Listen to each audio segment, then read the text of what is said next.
Hello and welcome.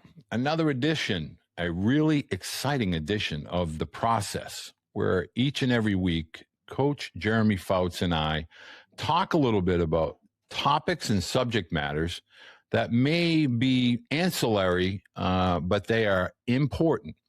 And they are as important as hitting lessons and pitching lessons and showcases and camps and tournaments.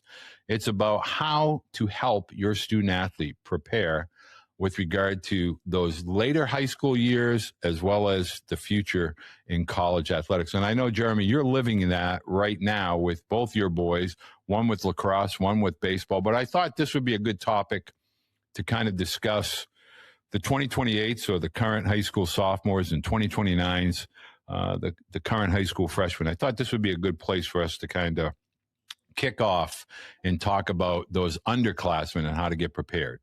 Absolutely, Walter. I mean, you know my life and what I do. I mean, you send a lot of athletes to me that I help, and it's all about getting them more physical, getting them in a situation where they understand routine, understanding the importance of why foods are put here on this earth. It's not because if it tastes good, it's how is it going to help us prepare and how is it going to help us perform. I had a guy yesterday ask me, he goes, how come we don't understand nutrition more? As a society as a whole, right? How come we don't really understand, what good nutrition can do? How come there's not a lot of education out there? And I said, I guess it's not being taught because there's not a lot of people that's looking for the true information. And what I meant by that is everyone's thinking, Walter, you live this every day more than any of us. One more batting lesson's going to change my son's future.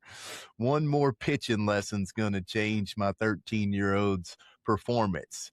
And I'm not against lessons. You're not either, which we just got off doing another podcast where you taught a whole family how to use the wall and throwing bottle caps up, which I love that story. I can't wait for audience to hear that. But for me, it's about how can we get your son dialed in on nutrition, where he's not looking at chicken fingers and saying, man, I just want a chicken finger, where he's looking at getting a 600-700 calorie, depending on his size, as a breakfast with some eggs and some toast and bacon, and then some fruit and some string cheese a couple hours later, and some, and dialing in what it is that they need from a nutrition standpoint. How many calories a day are they burning, Walter? I bet you 99% of the audience listening to this podcast right now, I would say 99.5, they have no idea how many calories their son or daughter's burning at 13, 14, 15, 16-year-old.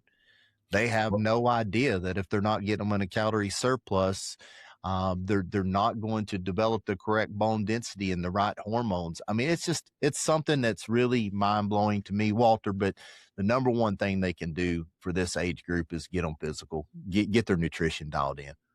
A lot of times, especially when you're an eighth grader going into the ninth grade, getting ready to go into your sophomore year, we have a lot of parents, that are all thinking about high school varsity and then ultimately college recruiting. When do college coaches when are they aware? When do they begin recruiting? And I've been doing this now for almost 40 years, the last 25 as a dad, and, helping my boys. But prior to that, I used to start all conversations with families this way, Jeremy. When our children are little, we read them books. And if we think of that old nursery rhyme with the three little pigs, and you have houses built out of straw, wood, and brick, and I used to say to parents, there's a message there. And if you're focused on building out of straw or wood, the big bad wolf's going to ultimately at some point blow your house away. And parents always used to laugh. And I said, no, I'm being serious. The key is when they're in that 7th or 8th grade, you have to start to build your foundation, so that when your student athlete is a freshman and a sophomore, and they're paying, inevitably, the vast majority of athletes at that time, they're playing JV or freshman, and rightfully so from a developmental standpoint. But the nutrition and the strength and all that goes with that begins at home. And you have to build that foundation. And we live in a society where everything is microwave, and we got to pop it in and pop it out, or we got to go through the drive-through and get in and get out. And it's on the way here, it's on the way there, it's on the way back, it's on the way home. And I used to always say to parents, hey man, I'm a single dad.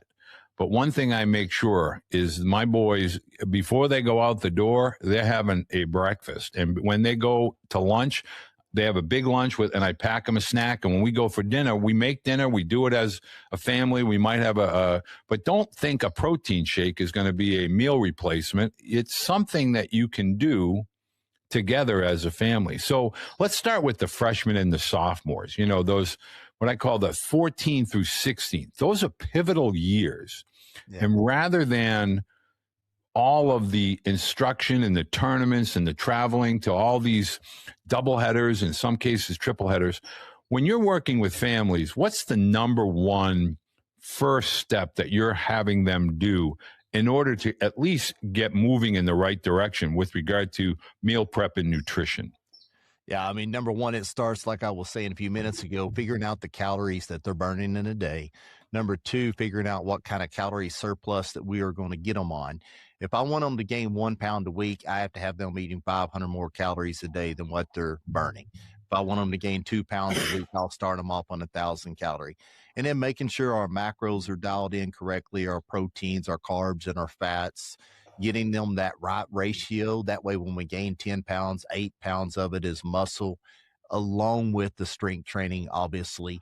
But the next thing is just helping them develop a routine, and holding them accountable. So my first 7 days working with athletes, they have to report to me every morning their weight. I do that for them, knowing that every day they're going to weigh on an empty stomach, get me those numbers. Then after that, they report to me weekly, but they still have to weigh in daily.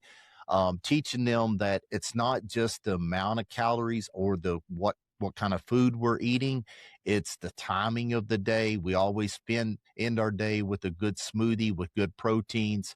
And the biggest thing is just making sure they stay consistent before they start seeing results. Walter, when you get a 13, 14, 15-year-old boy, and I get 50 text messages a day. I just hit a PR on bench press. I just hit a PR on squat. I just hit a PR on this or that.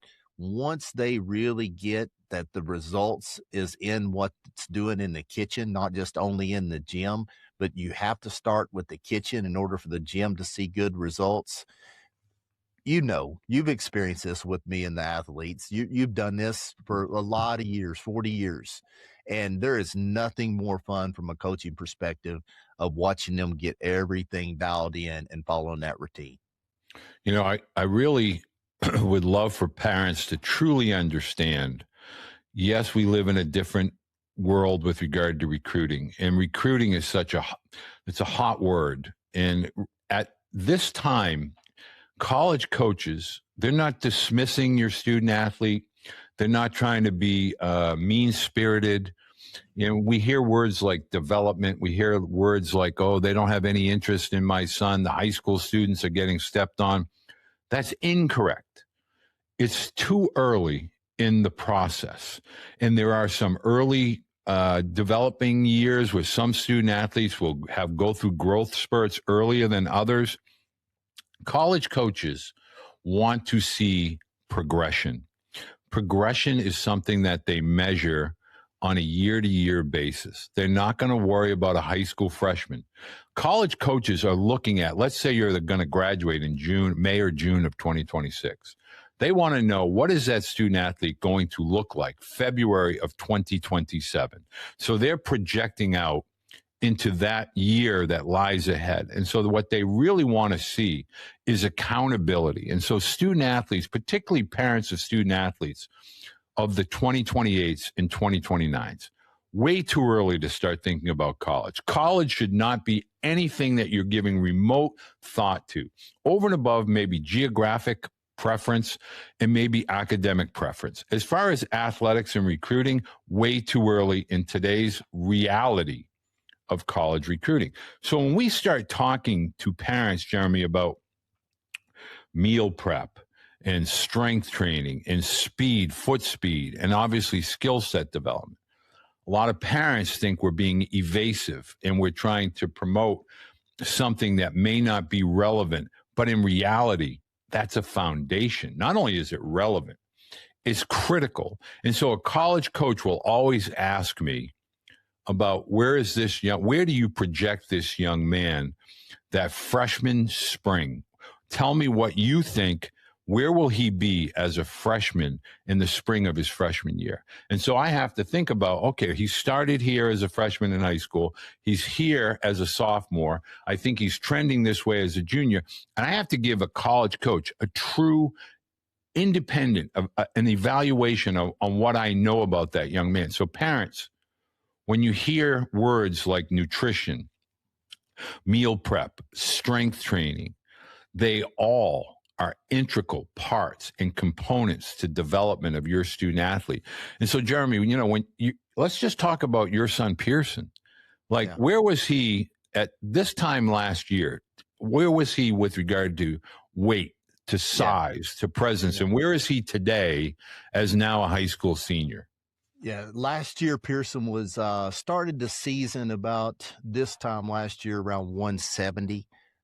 Maybe tops 175. And you know what the season does when you start off with those 6-game tournaments on the Thursday through Saturday and different things. So he probably was average morning weight around 170.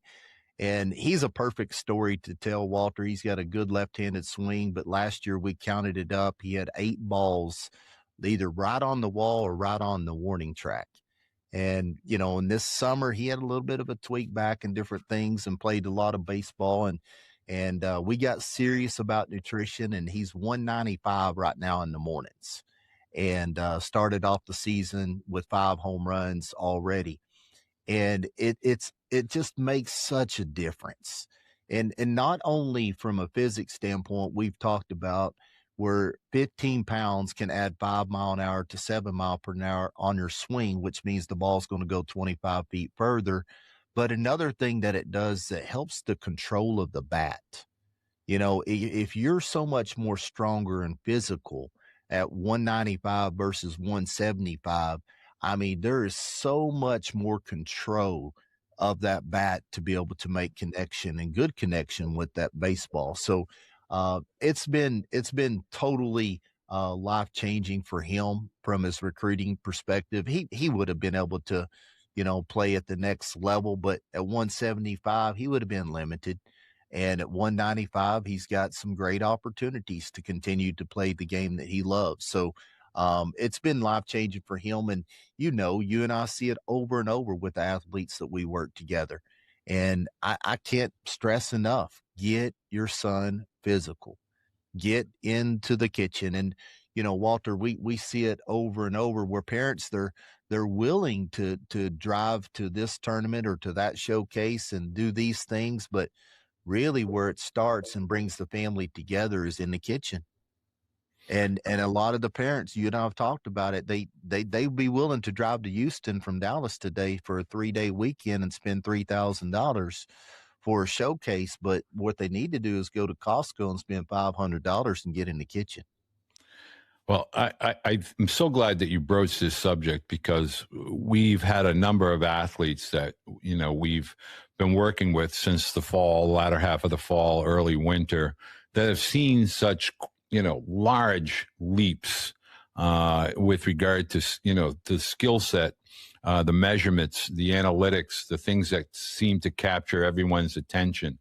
And while we get caught up in exit velocity and arm strength velocity and all of that, at the end of the day, this boils down to confidence. And so a lot of parents, Jeremy, will find themselves, well, what does size have to do with it? My son is, he's capable, he's getting overlooked. He's a grinder, and all of that. There is some truth to that, but reality is this: the average age, as we have stated repeatedly, is 22. College caliber baseball, the average age of a student athlete that's participating between the lines is 22. And so if you think about that maturation that occurs between 18 and 20, And if you have begun, in that sophomore, junior, even that freshman into that junior year, and you take that into your senior year, college coach is going to look at Pearson, Fouts and say, okay, 170 to 195. It's not a stretch to think in another year from now, in the spring of 27, he's probably going to be 205, somewhere in that 200, 205, maybe even 210. Now, I can compare Pearson with someone that might be 21 or 22. But if you're 18 and you're 175, it's hard to get between the lines when you have older teenagers, young adults at 20 or 21, and that is the fact. And so the tournaments and the showcases, what parents don't understand is you're going to an event where the athletes are in that 16 to 18 window. The guys that play college baseball are 20 to 24. So what you see at a showcase versus the reality of college athletics is not the same. And so that narrative is where there's a blurry line. Parents are thinking, well, I've been to the showcases and the tournaments, and my son is just as good as anybody else there. Well, that's fine. But at the next level, they're 20 to 24, in some cases 25, and they're big boys. In fact, they're men. And so when you're talking to parents, let's talk about the Highsmith family for a second, because he's on the younger side. Now, William Highsmith is a left-handed young man, and he's from Georgia. And it's a highly, I think we could safely say with complete confidence that Georgia, Florida, Texas, California, high-level student athletes at these schools in these 4 states. But William, what was he, 143 when he started with you, Jeremy? I'm just looking it up as we're speaking, 141. So what's mind-boggling to me, and this is true, when the Highsmith family came and we were talking, I had to get them to unplug. Don't worry about showcases. Don't worry about this traveled ball. Don't worry. Number one thing you have to do is I want you to contact Jeremy Fouts, and I want you to try as best as you can to get to 150 or 155 by the start of your high school season. And just that 10, 15 pounds will gain anywhere from a mile to 2 miles an hour. It will give you some peace of mind, some strength. But talk to us a little bit about William Highsmith and where he's at today. What were we talking, 5 months, 6 months? Yeah, I made him a plan in September. They had some things happen. I'd have to go back and look in his profile. And I think he probably started around October 1st. Is when he started. And, it's awesome. When I first met him, you know how awesome the family is. The dad, very polite, very professional, very intelligent family. William sat there, yes, sir, no, sir. And I said, William, if you'll do the work, your life is about to change. He'd never really hit the weights. And I said, we're going to combine nutrition and weights, and it's going to be life-changing for you. And I tell you, Walter, some of these athletes, I love all my athletes. I'm so passionate about what I do. And some of them, you know this because you work with a lot of athletes every day too. Some of them, you have to figure out a way to kind of motivate them and, kind of teach them the process. Some you only need to motivate. Some you got to teach and motivate what we're doing. With William, he said, yes, sir, and never look back. And I'm looking at his weights here, 141.6, 142, 144, 144, 145, 146, 148. Every day he's logged weight. 150, 152, 155, 160, 165, 168. And every day he has done his job. Now, we've obviously had to tweak his macros and increase his calories as we have went. And I tell you, I want to steal the thunder, but I feel not like I can because I want you to tell what happened yesterday with William Highsmith, because I know your phone was going off like my phone was going off. And Walter, I tell you, what I do for a living, there's nothing like those text messages I was getting at midnight last night from William's dad. And that's why we do what we do. Yeah, I mean, that's what fires me up. And I think the message here is not so much about, the elevation of a young student athlete, but the confidence. So this is a young man that was trying to make the freshman team. He got a very, very, very competitive high school team in Georgia and was really nervous about making the freshman team. Like, it's unheard of for a freshman in this neck of the woods in Georgia. You know, when you start thinking about, Dansby Swanson, all of the great Chipper Jones, all the great athletes that have, been in and around playing in Georgia. And this young man, through his first varsity game yesterday, had 2 strikeouts, has gone from like a 71 to 72 mile an hour fastball to like 83, 84. Now, it's not magic. There's no powder that CorVive sells, or there's no magic potion that Jeremy Fouts provides. It's a matter of, if you do the work and you follow the plan, these are and so let's talk about William Highsmith. His performance is predicated on the foundation and the discipline of his routine every single day, from the time he wakes up till the time he goes to bed, and he prioritizes sleep now. Yeah. But we had to Jeremy and I had to unplug his family's thought processes and kind of say, hey, what you want to do is disconnect from the pack and prioritize. Here's your plan. Stick to the plan. Don't worry about all the other ancillary stuff. And to his credit, young William has executed his plan. And so now he's gone from someone that may have made a freshman team to now I'm playing varsity, and, I'm going to be an active participant for 4 years.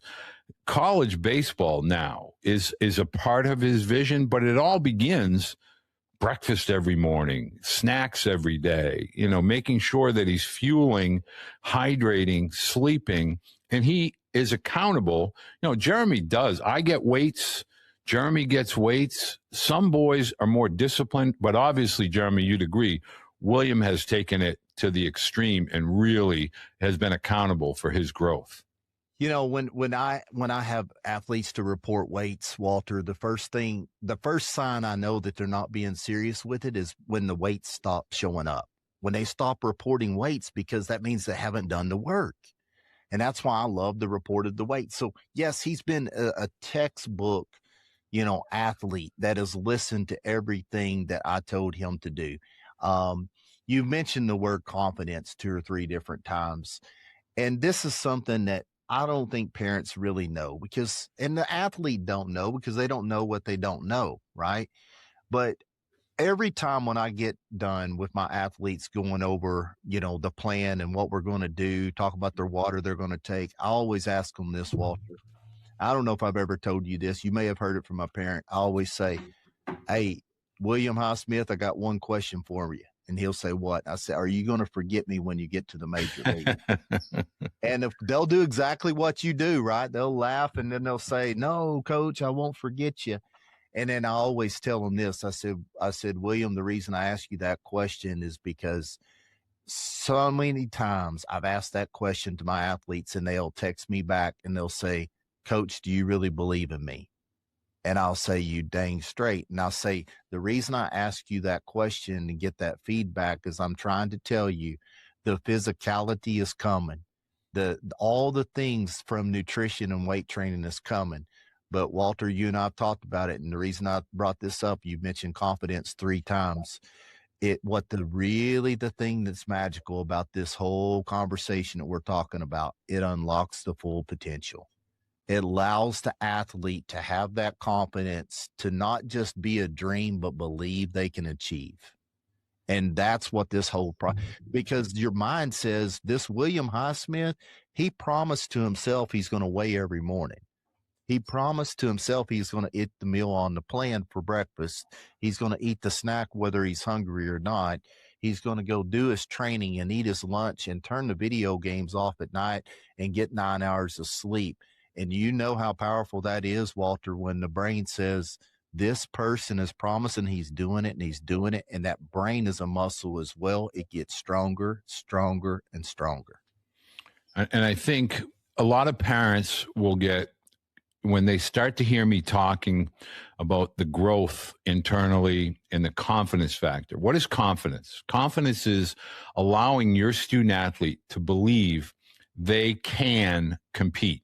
Yeah. So I'll always say confidence can compete. Yeah.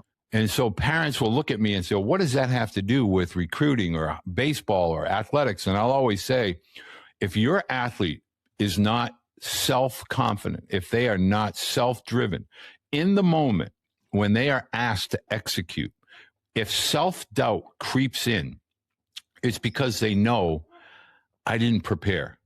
I'm not ready. But that confident athlete rises, even if they've fallen. They not only do they get back up, they are confident that they can execute and they can compete. And at the end of the day, at the collegiate level specifically, all of the athletes are in an environment where someone believes in their skill set. The separating tool for those that find some degree of success is they are confident in their preparation. And when they are confident in their preparation, they trust and rely on their instincts to compete in the moment, not yesterday, not what did I do yesterday. It's what I can do today. And so when we start talking about recruiting, what the vast majority of families are sold is a fabrication. And when I say that, I don't mean that as a slight to other people or a slight to other entities. What I try to get parents to understand is college recruiting is about a self-awareness in the foundation of being prepared. If you have the plan and you've taken those action steps, you are prepared for everything that awaits you beyond high school. If you haven't, and you've just kind of what I call surfing the wave of the travel world, which is lots of games, lots of lessons, lots of showcases, you get into those very competitive moments in college.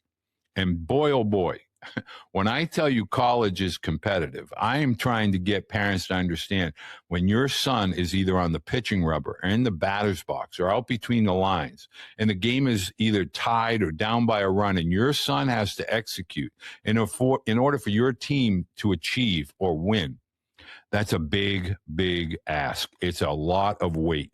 And so parents, it begins those freshman, sophomore, junior years with these tiny tasks. Jeremy, one of the things you just mentioned about preparing your meals, I listened to a 4-star general give a speech at the Naval Academy. And he said that every morning, cadets, when they first enter the academy, their first job every day is to make their bed, right, and to make it with pride.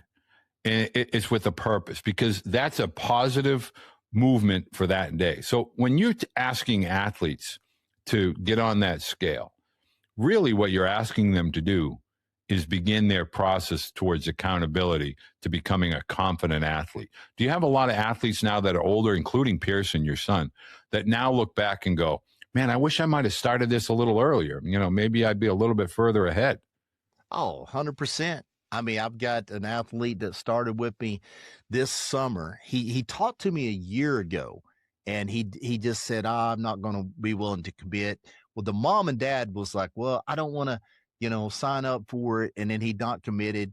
And the athlete, they didn't ever give the athlete really a chance to talk to me first and foremost. I think us parents, a lot of times we think, man, I don't know if my son can do that. Well, let's present everything to the son and ask him, how bad do you want to play at that next level? Because right, this is not something that you need to entertain. This is a must for you to get bigger and stronger and faster. But anyways, he started with me this summer, and he went from 157, and all summer long, the reason he called me at the end of the summer, what do you think he heard, Walter? Hey, we really love your skill set, but you're just not what? Big enough. And so they called me, and he went from 157. I've had him on my podcast to 178. And his first D1 JUCO that he went to a camp this fall, they signed him on the spot. And now he's 178, but basically he's 6'1", and they see the projection. They're like, are you working with the nutrition coach? Yes. You're going to be 190 by January. Yes. Because they saw him this summer at 157, and they're like, they didn't even recognize him. And so I've never had an athlete say, man, I've never had an athlete not say this words of, I wish I'd have did this quicker. That's the first things they tell me is, I wish I would have did this sooner. And that's why you and I, we talked on the last episode about, the 12 and 13-year-old parents, or 12 and 13-year-old students, moms and dads, they wonder, are they old enough yet? Yes, they're old enough. If they are old enough to go play baseball and to get private lessons and to do all those things that we're spending money on as parents, then yes, they're old enough to go to the kitchen, make 3 eggs and 2 pieces of toast and some bacon and some fruit and put it in their mouth. Well, I call it the big boy budget. And I will always tell parents, we budget vacations, we budget mortgage, we budget all kinds of things in our lives. But when it comes to youth athletics, we don't prioritize our budget. And at the end of the day, it's not how much money you spend. And then the other component to this is not how much time you spend. It's about prioritizing what bank you're making your deposits in. And bank in this particular case is the body. If you don't make deposits, if your student athlete is not making deposits at that 12 through 17-year-old age, and then they get to 17 and say, man, I wish I could go play college. Well, you're not big enough. Okay, well, you can't play catch-up ball. You can't just try to squeeze and condense 5 or 6 years of preparation into that 1.5 year. You got to really begin to prioritize. And that's why when Jeremy and I are doing the process, it's not about a reiteration of, recruiting terminology and trying to talk about what coaches are. Here's the bottom line. Yesterday was when you should have started. Today is when you need to start. And if you start today, even if it's a small step forward, it's a step in the right direction. So, Jeremy, I think this is a great topic. I'm looking forward to having more guests on in the future with regard to, I think we're going to have some college coaches join us. I think we're going to have some of the older athletes as they're beginning to wind down their high school season, join us, talk a little bit about, hey, I gained 20 pounds this year, and, my season, I had a heck of a season. And that will show parents and student athletes, more importantly, hey, this stuff works. This stuff is really valuable, and I wish I would have started it sooner.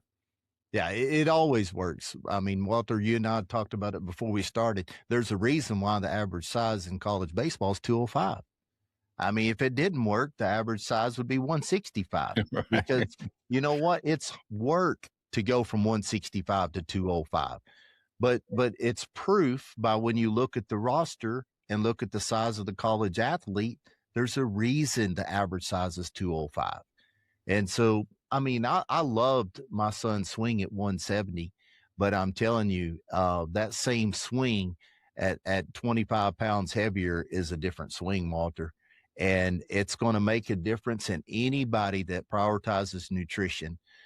You and I, we've talked about also, it's not just the power, but it's the longevity. When you go to playing a lot of games, I mean, you've saw a lot of college athletes when they go into their freshman year, maybe they're already just on the verge of being big enough, and then they don't know how to take care of business. And then next thing you know, they've lost 15 pounds. We know what happens.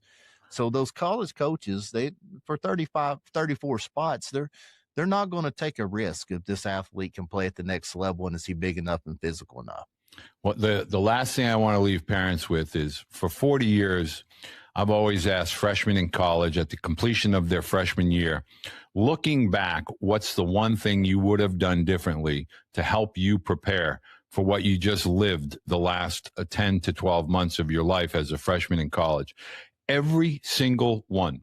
I've had Baron Manis on. I've had Connor Fennell on. I've had a lot of freshmen on the podcast this year, and they've all said, I would have prepared more in the weight room and in the kitchen, at the kitchen table. I would have prepared my body better for what is the reality of college athletics is weight room, and the strength nutrition part of college athletics is something I was not prepared for. That's a fact. That's not embellishment. That is something that athletes will tell you. If you know a college student athlete, ask them, what's the number one thing you would recommend for my student athlete to prepare for college? And they will look you in the eye and say, conditioning, strength training, nutrition, get in the weight room, make sure your body is in shape, make sure your body is fueled properly. This is a serious reality for families. You're way too game heavy and preparation light. You need to switch that around, because what lies ahead is not the 20 to 30 game schedule. There's a lot. There's 10 months a year of playing, actively playing in college, and your body needs to be prepared for it. Jeremy, I'm looking forward to next week. I'm really grateful that we've been able to kick this thing off and talk to the families and talk to the athletes. Looking forward to talking with you again next week. Absolutely, Walter. A well-fed athlete is a dangerous athlete. Fuel them Amen. athletes. Amen. Thank you, sir. Thank you, sir. Athletes, electrolytes matter, but you got to choose the right electrolytes. If you look at the sugars, 34 grams, the dyes, all the things that's not good for you in this product, this is a hype product. If you look here at the electrolytes made by CorVive, it's got the right amount of magnesium, sodium, potassium, zinc, kosher salt. It's got vitamin C to help with the immune system. I'm telling you, if you want to stay on the field, you want to perform at your best, you want to recover well, this is the product that you need to choose to fuel your body.